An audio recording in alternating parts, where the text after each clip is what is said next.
Sherry Rasmussen. On the morning of February 24, 1986, 29-year-old nurse Sherry Rasmussen was discovered in her Van Nuys condominium by her husband, John Ruetten. The scene was devastating.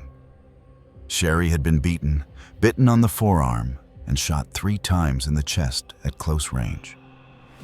As director of nursing at Glendale Adventist Medical Center, she was well respected and beloved by colleagues and patients alike. Nothing in her life suggested she would become the victim of such a terrible act. The initial investigation revealed troubling details. Electronics had been stacked near the stairs, but nothing was actually taken. Her BMW sat abandoned nearby. The staging suggested a burglary gone wrong, but experienced detectives knew something felt off. The autopsy painted a clearer picture of what had actually happened. Sherry had defensive wounds across her body and ligature marks on her wrists. The shots had been muffled with a blanket, indicating this was no random act. Most tellingly, there was a distinct bite mark on her forearm, preserved in forensic photographs and swabs.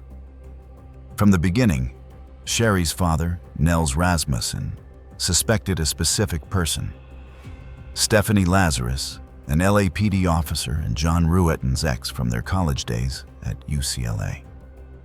Nels told detectives about the confrontation Lazarus had with Sherry at the hospital, where Lazarus had shown up in revealing clothes and warned, "If I can't have John, no one else will." But the detectives dismissed his concerns, reportedly telling him he watched too much TV. The investigation quickly stalled, with the case classified as a botched burglary, despite the evidence suggesting otherwise. Years passed with no progress.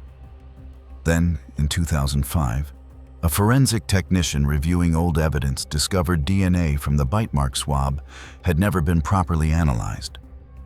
When tested, it revealed a female profile. This should have been a breakthrough. Lazarus's name was in the original case files. Interview notes mentioning her had mysteriously vanished, suggesting someone with access to police records had tampered with evidence. Despite this, supervisors ignored the obvious suspect standing right in their own department. Could the answer have been hiding in plain sight all along? The case was finally reopened in 2009. Detectives conducted covert surveillance on Stephanie Lazarus, who by then had risen through the ranks of the LAPD. They recovered DNA from a discarded cup she had thrown away. The match was undeniable. During her interrogation, Lazarus made critical mistakes, revealing knowledge about the case that only the perpetrator would know. The evidence showed that Lazarus, then 25 years old and consumed by jealousy, had entered Sherry's home while John was at work. The attack had been prolonged and personal. The struggle moved through multiple rooms as Sherry fought for her life. When Lazarus began losing control, she bit Sherry's arm to regain dominance. She struck her with a vase.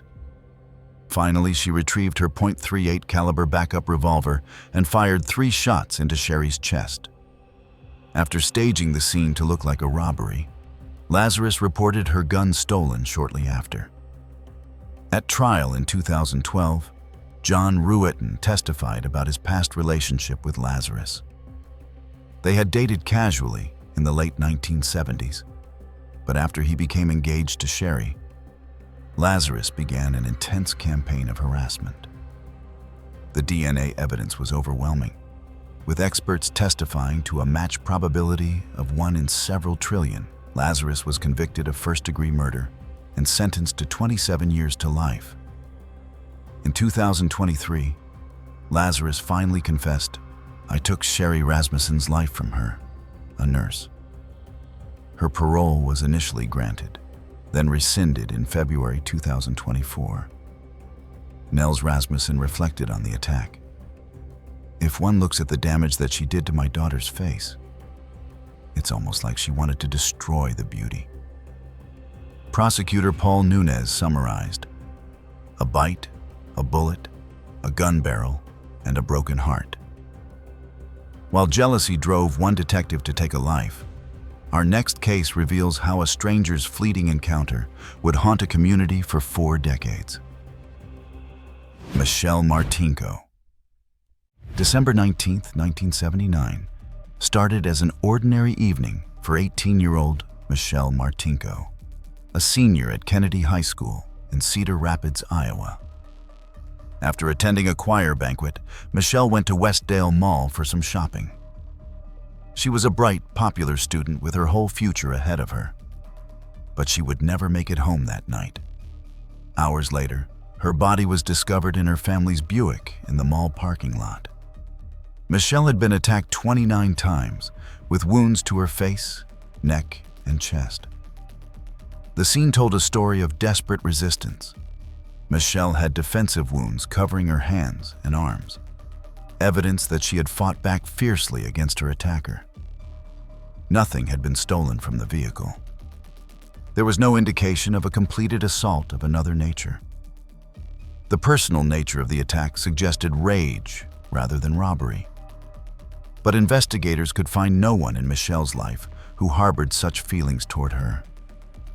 The most crucial evidence would prove to be blood found on Michelle's dress and the car's gear shift. The blood didn't match Michelle's type, meaning her attacker had cut himself during the struggle. The investigation consumed Cedar Rapids. Over the next 39 years, detectives collected 125 DNA samples and cleared more than 80 suspects. Every lead seemed promising at first, only to end in disappointment.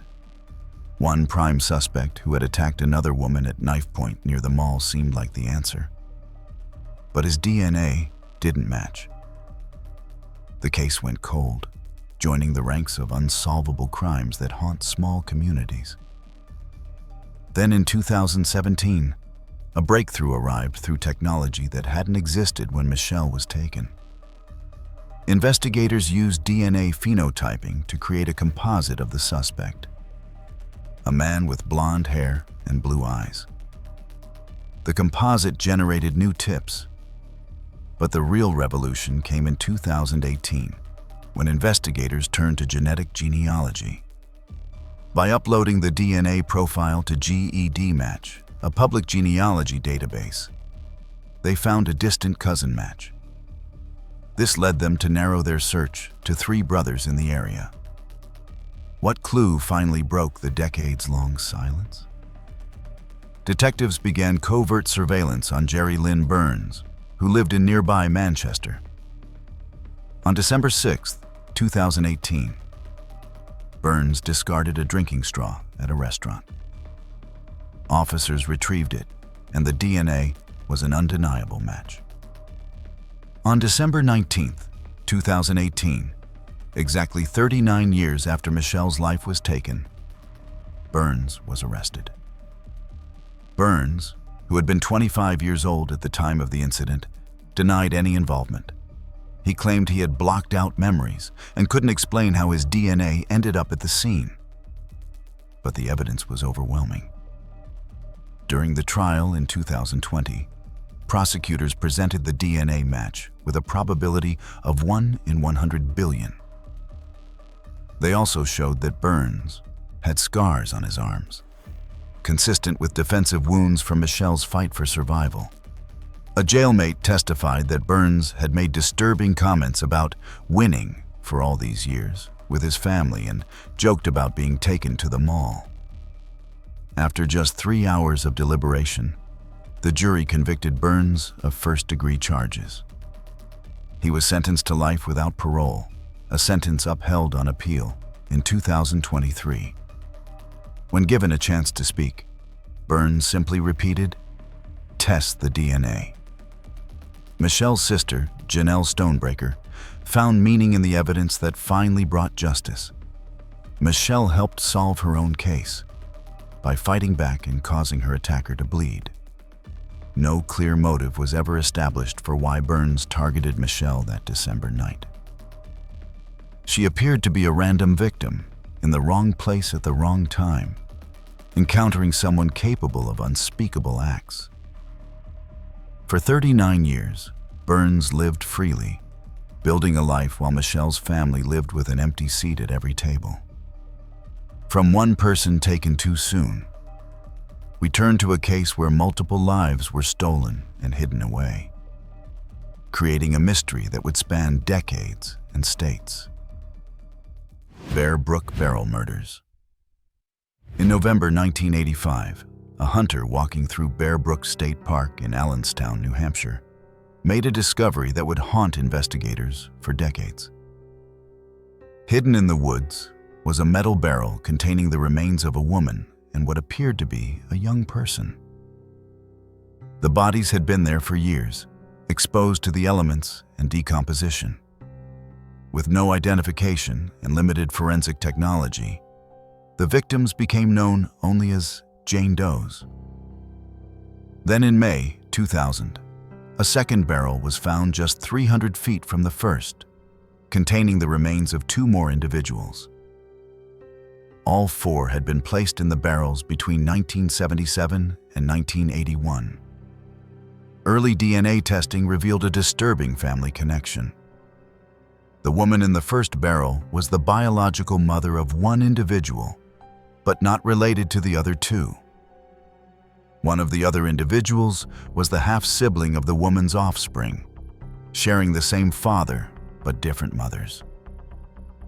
The fourth individual, the one who would become known as the middle person of Bear Brook, had no biological connection to any of the others.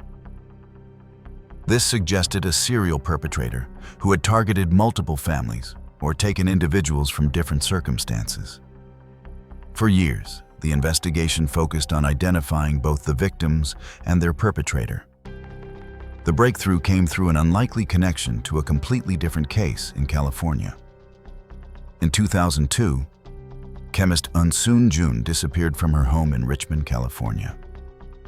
Her boyfriend, a man she knew as Larry Vanner, became a person of interest.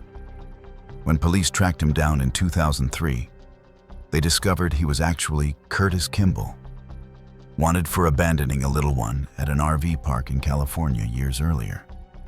The man had a pattern of changing identities and leaving devastation in his wake. In 1981, he had abandoned a small person at a trailer park in Scotts Valley, California, giving conflicting stories about her mother. That young person would later be identified through genetic genealogy as Dawn Bowden, whose mother was one of the Bear Brook victims. How many identities had this man stolen, and how many lives had he destroyed? In 2017, DNA from the Bear Brook barrels was compared to samples from the California cases. The match was undeniable. Curtis Kimball, Larry Vanner, and several other aliases were all the same man, Terry Peter Rasmussen, born in Denver, Colorado in 1943. Rasmussen had served in the Navy and had a history of moving from place to place, assuming new identities and leaving behind broken families.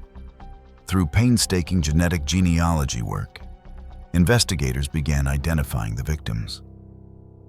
The woman in the first barrel was Marlise Honeychurch, who had been in a relationship with Rasmussen. With her were her offspring. The second barrel contained another individual related to the first family. But the fourth person, the middle individual who had no biological connection to the others, remained a mystery for decades longer. Rasmussen himself would never face justice for the Bear Brook incidents. He had passed away in 2010 while serving time in California for the incident involving Eunsoon Jun. His motive remains unclear. Psychological analysis suggested he was manipulative and had a pattern of targeting vulnerable individuals, often women with young dependents. He would insert himself into their lives, isolate them, and then dispose of them when they were no longer useful to him. The final piece of the puzzle fell into place in September 2025. when the middle individual was finally identified through advanced genetic genealogy. This identification closed a case that had spanned over 4 decades and involved some of the most complex DNA work ever undertaken in forensic science. The Brook case revealed not just one family's tragedy, but a serial perpetrator who had operated across multiple states, leaving destruction everywhere he went. Investigators believe there may be additional victims still unidentified, as Rasmussen's movements and relationships over several decades remain only partially documented. While one predator hid behind multiple identities, another case shows how the wrong person can spend years paying for someone else's actions. Christine Jessup. On October 3, 1984, Christine Jessup disappeared from her home in Queensville, Ontario. Her mother, Janet, had been out running errands with Christine's older brother, Kenny. When they returned, the house was empty and Christine was gone. Her recorder from school lay on the kitchen counter, along with a half-eaten snack. Everything suggested she had just arrived home moments before vanishing. The investigation immediately focused on the family's neighbor, Paul Maurer. He was a quiet, socially awkward man who kept bees and played the clarinet. Neighbors described him as odd, and police became convinced he was responsible for Christine's disappearance. When Christine's body was discovered on December 31, 1984, in a field about 30 miles from her home, the focus on Maurer intensified. The case against Maurer was built largely on circumstantial evidence and questionable forensic testimony. Hair and fiber evidence was presented as linking him to the scene, though these methods would later be discredited. Witnesses claimed Maurer had made suspicious statements, though their accounts were inconsistent and often contradictory. In 1985, Maurer was arrested and charged. His first trial in 1986 ended in acquittal, but prosecutors appealed. A second trial in 1992 resulted in conviction, and Maurer was sentenced to life in prison. But Maurer's legal team never stopped fighting. They pushed for DNA testing, which was still relatively new. In 1995, DNA testing on evidence from Christine's body excluded Maurer as the source. He was exonerated and released after spending more than a year in prison. The case became a landmark example of wrongful conviction, leading to the Kaufman Commission, which examined failures in the justice system. But while Maurer was free, Christine's real assailant remained unknown. Could modern technology finally reveal who had taken Christine's life? Decades passed with the DNA profile sitting in databases, matching no one. Then in 2019, investigators turned to genetic genealogy. By uploading the DNA to public databases and working with genealogists, they built a family tree that pointed to Calvin Hoover, a man who had lived near the Jessup family and had been a family acquaintance. In October 2020, Toronto police announced they had identified Calvin Hoover as Christine's assailant. Hoover had passed away in 2015, meaning he would never face trial. DNA evidence definitively linked him to the scene. Investigators revealed that Hoover had been interviewed during the original investigation, but never seriously considered as a suspect. Instead, the focus had remained on Maurer, leading to years of injustice. The identification of Hoover brought mixed emotions for those involved in the case. Christine's family finally had answers about who had taken their loved one. But those answers came 36 years too late.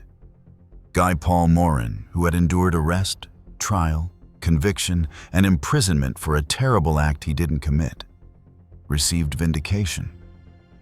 But the years lost could never be returned. The case highlighted both the power of genetic genealogy to solve decades-old situations and the catastrophic consequences of tunnel vision in investigations. Calvin Hoover appears to have been a family man with no obvious criminal history before or after Christine's disappearance. His motive remains unclear, though his familiarity with the Jessup family gave him knowledge of their routines. The Jessup case raised important questions about genetic privacy and the use of public DNA databases in criminal investigations, debates that continue as more cases are solved through these techniques. From one wrongful accusation, we move to another case where an innocent person spent decades behind bars before DNA revealed the truth. Angie Dodge. On the morning of June 13, 1996, 18-year-old Angie Dodge was found deceased in her Idaho Falls apartment. The scene was horrific. Angie had been harmed in ways that suggested extreme personal hatred. The case sent shockwaves through the small Idaho community, and police came under immense pressure to find those responsible. Within weeks, police arrested Christopher Tapp. He was a local man with no direct connection to Angie, but during a lengthy interrogation, Tapp confessed to being involved. The confession was riddled with inconsistencies and inaccuracies. Details didn't match the physical evidence, and Tapp's account changed multiple times. His lawyers argued the confession had been coerced through psychological pressure and leading questions during hours of interrogation. Despite these problems, Tapp was convicted in 1998 and sentenced to life. But there was a critical issue that should have prevented the conviction: the DNA evidence. DNA from the scene did not match Tapp. Prosecutors argued that Tapp had been present, but another person, whose identity remained unknown, had directly harmed Angie. This theory required the jury to believe in an unidentified perpetrator who left DNA, but whom Tapp couldn't or wouldn't identify.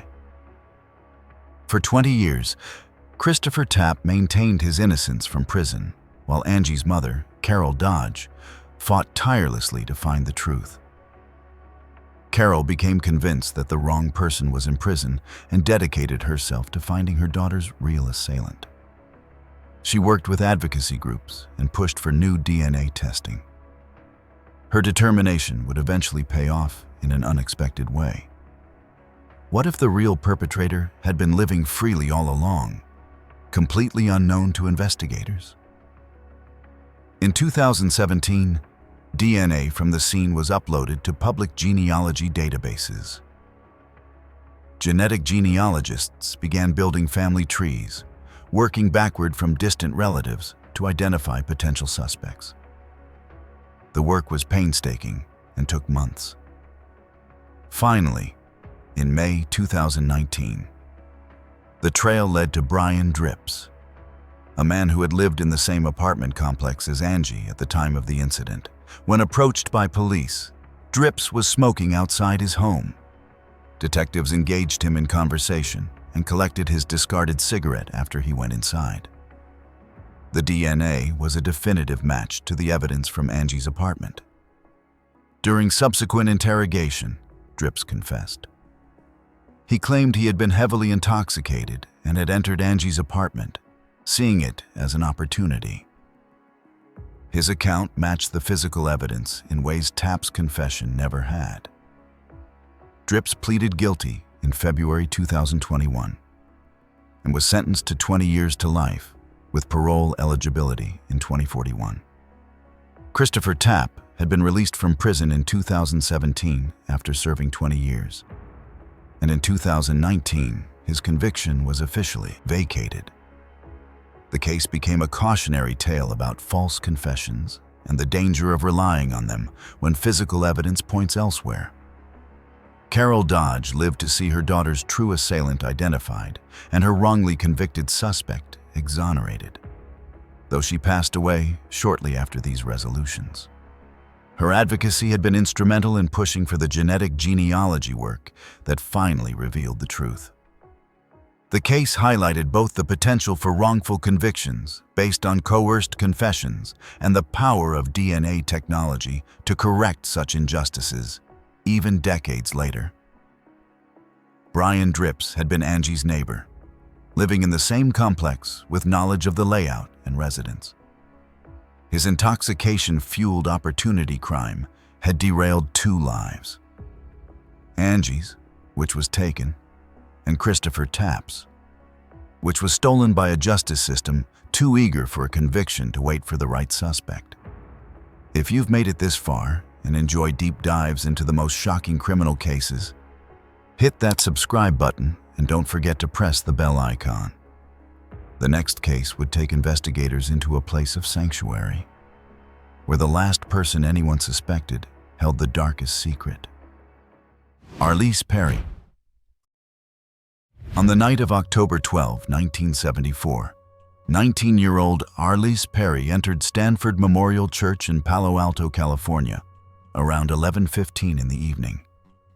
She was a newlywed, having married her high school sweetheart, Bruce Perry, just weeks earlier.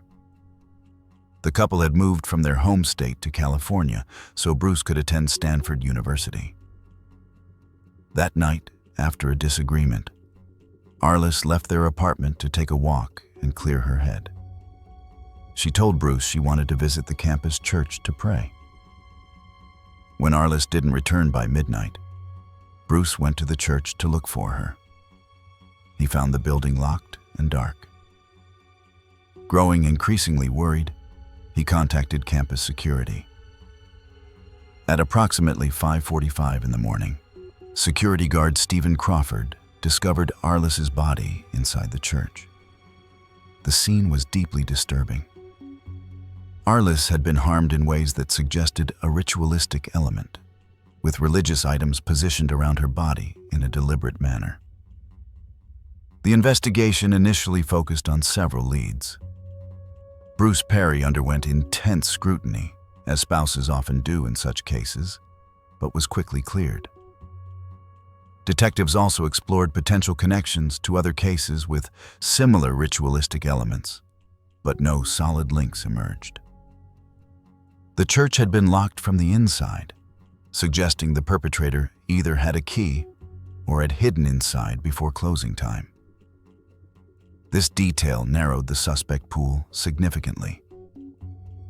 Yet the case went cold despite extensive investigation. For decades, the mystery haunted Stanford's campus and the Perry family. Bruce Perry never remarried, dedicating much of his life to keeping Arlis's memory alive and pushing for answers. The case attracted attention from true crime enthusiasts and investigators alike. But with limited forensic technology available in the 1970s, crucial evidence sat dormant in storage. Could DNA finally reveal who had been hiding in plain sight all along? In 2018, advances in DNA technology allowed investigators to re-examine evidence from the scene. Biological evidence was tested and produced a DNA profile. When compared against databases, the profile matched Stephen Crawford, the very security guard who had discovered Arlis's body 44 years earlier. Crawford had been among the first people to enter the church that morning, which explained why his DNA might be present. But further investigation revealed damning details. Crawford had been working as a security guard on campus that night, giving him access to the church and knowledge of its layout. He would have known the building's schedule and how to lock it from inside. When detectives approached Crawford's home to question him about the DNA match in July 2018, Crawford took his own life before they could speak with him. The timing of his actions strongly suggested guilt, though he left no confession or explanation. Investigators believe Crawford encountered Arlis when she entered the church that night. His motive remains unclear, though the ritualistic nature of the scene suggested psychological elements that would never be fully understood. Crawford had continued working in security for years after the incident, with no apparent criminal history before or after that night. In June 2018, Santa Clara County Sheriff Lori Smith announced the case was being closed with Crawford identified as the perpetrator. Arlis's sister spoke to media, expressing relief that after all these years, the family finally had answers. "After all these years," she said, struggling to articulate decades of grief and the bittersweet nature of the resolution. From a single terrible act, we move to a case revealing a predator who struck repeatedly, his pattern only becoming clear decades later. Pamela Maurer. In January 1976, 16-year-old Pamela Maurer disappeared from Woodridge, Illinois. She had last been seen walking near her home on a cold winter day. Days later, her body was discovered in a field in nearby Lisle. Pamela had been harmed in ways indicating she had been specifically targeted and subjected to terrible acts. The case devastated her family and the tight-knit community. But despite extensive investigations involving multiple law enforcement agencies, no suspect was identified. Detectives followed hundreds of leads, interviewed countless individuals, and pursued every possible connection. The case eventually went cold, joining hundreds of other unsolved incidents from that era. The investigation consumed resources from multiple jurisdictions. Woodridge and Lisle police worked together, sharing information and coordinating efforts. They looked at known offenders in the area, interviewed Pamela's classmates and teachers, and examined her daily routines for any suspicious interactions. Every male in her life underwent scrutiny, from family members to acquaintances. The lack of witnesses and the remote location where her body was found made the investigation particularly challenging. Forensic technology in the 1970s was limited, though investigators did preserve biological evidence, hoping that someday science might catch up. Years turned into decades. Pamela's family held memorial services on anniversaries, never giving up hope that someone would come forward with information. Her mother kept newspaper clippings and maintained contact with detectives who cycled through the cold case unit. Each new investigator would review the file with fresh eyes, but the case remained frustratingly unsolved. The evidence sat in storage, carefully cataloged and preserved according to protocols, waiting for technology that didn't yet exist. Then in 2020, advances in DNA technology offered new hope. Investigators made a bold decision. They would pursue an unusual step by exhuming the body of Bruce Lindahl, a man who had passed away in 1981 under circumstances that had long raised questions. Lindahl had been a person of interest in several cases, but died before charges could be filed. Born in 1953 in Illinois, Lindahl had graduated with a degree in electromechanics and appeared to be a regular member of his community, working steadily and maintaining relationships. The exhumation was a complex process, requiring court approval and careful forensic work. DNA was successfully extracted from Lindahl's remains and compared to evidence from Pamela Maurer's case that had been preserved for over 4 decades. The match was definitive. After 44 years, Pamela's family finally had answers. Lindahl had been responsible for taking their daughter's life. But investigators realized this might not be an isolated incident. Lindahl was suspected in at least 12 cases, and detectives began reviewing other unsolved cases from the same time period to see if Lindahl's DNA might connect to additional victims. The breakthrough in Pamela's case opened doors to solving other families' decades-old mysteries. Further investigation revealed Lindahl's carefully constructed public persona. He enjoyed sports and presented himself as a normal, friendly neighbor. Colleagues from his work described him as capable and reliable. But beneath this facade, he harbored an aggressive nature and what investigators described as a short fuse that could manifest suddenly. Psychological analysis suggested his actions were driven by deep-seated predatory impulses rather than any situational or rational motive. Lindahl's pattern of behavior ended in 1981 under dramatic circumstances. He attempted to take another victim, but during the attack, the intended victim fought back with extraordinary courage and determination.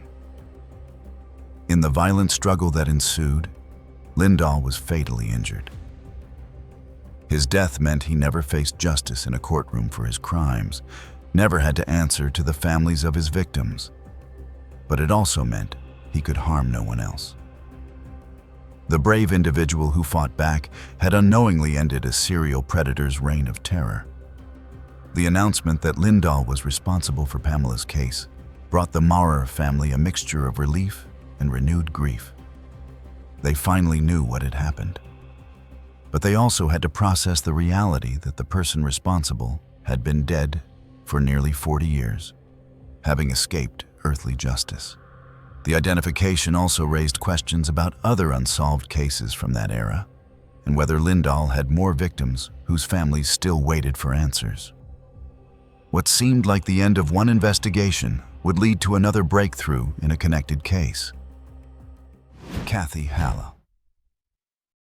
3 years after Pamela Maurer's disappearance in March 1979, another young woman vanished under suspicious circumstances. 19-year-old Kathy Hallowe disappeared from North Aurora, Illinois. She had been going about her daily routine when she vanished without a trace, leaving behind worried family and friends who immediately knew something was wrong. Kathy wasn't the type to disappear without telling anyone. Her family reported her missing right away, and searchers combed the area looking for any sign of her. Weeks later, Kathy's remains were found in the Fox River, a discovery that turned a missing person case into a homicide investigation. The condition of her remains and the circumstances indicated she had been subjected to terrible harm. North Aurora police launched an intensive investigation, interviewing everyone who had known Kathy, tracking her last known movements, and looking for any witnesses who might have seen something unusual. Like the Maurer case, this investigation involved extensive work across multiple jurisdictions. But despite the dedication of investigators, no suspect emerged. The case went cold, but Kathy's family never stopped advocating for her. They maintained contact with police, attended cold case conferences, and kept her memory alive in their community. Every lead, no matter how small, was pursued by investigators who cycled through the case over the decades. Evidence from Kathy's case was preserved, though the technology available at the time couldn't extract usable DNA from the degraded samples that had been exposed to water. For 45 years, the case remained unsolved. Then in 2024, after Bruce Lindahl had been identified as Pamela Maurer's assailant, investigators wondered if there might be a connection to other cases. New DNA extraction technology called MVAC offered hope for Kathy's case. This advanced technique uses sterile water and suction to recover DNA from fabric and other surfaces, extracting biological material that traditional swabbing methods cannot detect. The MVAC system was applied to Kathy's clothing that had been carefully stored in evidence for decades. The technology successfully recovered DNA from the fabric that previous methods had missed. When the DNA profile was developed and compared to known samples, it matched Bruce Lindahl.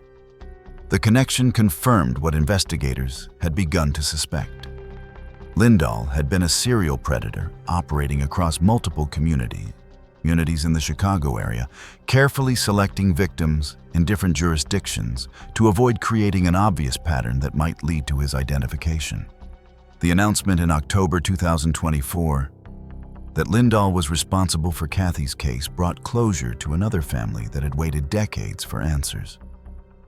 At a press conference, investigators explained how advances in DNA technology had finally solved a case that had seemed hopeless. They credited the families who never gave up, the evidence technicians who carefully preserved materials even when solutions seemed distant, and the forensic scientists who developed new techniques to extract information from challenging samples. Kathy's relatives expressed relief mixed with grief. They finally knew what had happened to their loved one. But the knowledge brought fresh pain, even as it provided closure. They thanked the investigators who had never forgotten Kathy, who had continued working on her case even when other priorities demanded attention. The families of both Pamela Maurer and Kathy Hallowe connected with each other, finding solidarity in their shared experience of long-delayed justice. Investigators believe Lindahl targeted vulnerable individuals who were alone, using different methods and locations to avoid detection. His death in 1981, while ending his threat to the community, also meant many questions would never be answered. How many victims did he claim? How did he select them? What drove his compulsion to harm others? These questions linger, but the identification of Lindahl as the perpetrator in both Pamela's and Kathy's cases brought two families the answers they had sought for decades. While Lindahl's identity was eventually uncovered, the next case would prove even more complex, spanning decades and involving mistaken identity. Ruth Marie Terry. On July 26, 1974, a young woman walking her dog in the dunes along Race Point Beach in Provincetown, Massachusetts, made a shocking discovery. Partially buried in the sand was the body of a woman who appeared to be in her 30s. The woman had been deceased for several weeks and had suffered severe harm, including blunt force trauma. She wore only blue jeans and distinctive jewelry, but carried no identification. The case immediately captured public attention. The woman became known as the Lady of the Dunes, one of the most famous unidentified victim cases in American history. The location, the mysterious circumstances, and the complete lack of identification created an enduring mystery. Investigators pursued thousands of leads over the decades. The victim's hands had been removed and her head had been nearly decapitated, making identification extremely difficult with the technology available in the 1970s. Various theories emerged over the years. Some speculated about connections to organized criminal activity. Others suggested she might have been a drifter or someone who had recently arrived in the area. The distinctive jewelry she wore suggested she had some means, contradicting theories that she was transient. The case appeared in numerous true crime publications and television programs, but despite massive publicity, no identification was forthcoming. For 48 years, the Lady of the Dunes remained nameless. Then in 2022, advances in genetic genealogy finally provided the breakthrough investigators needed. Using DNA extracted from the remains and comparing it against public genealogy databases, researchers began building family trees. The victim was identified as Ruth Marie Terry, originally from Tennessee. Who was responsible for Ruth's death, and what had brought her to that remote beach? Further genealogical work revealed a shocking twist. Ruth had been married to a man named Guy Moldavan.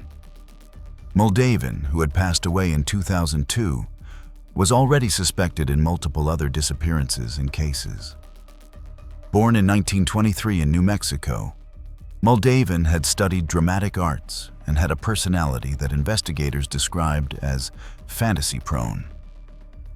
He later claimed that fantasy brought out the best in him, a chilling statement given what authorities would learn about his activities.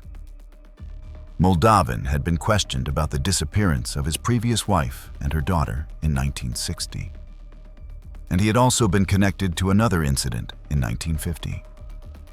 However, he had never been charged in any of these cases and had continued moving around the country, remarrying multiple times.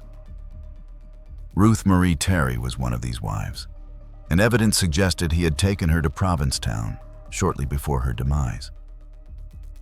In May 2023, authorities officially closed the case, identifying Guy Moldavan as Ruth's assailant.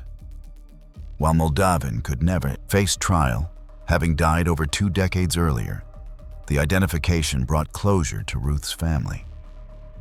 In a particularly poignant twist, one of Ruth's relatives, who had been searching for his birth mother, learned during the investigation that Ruth was his biological mother.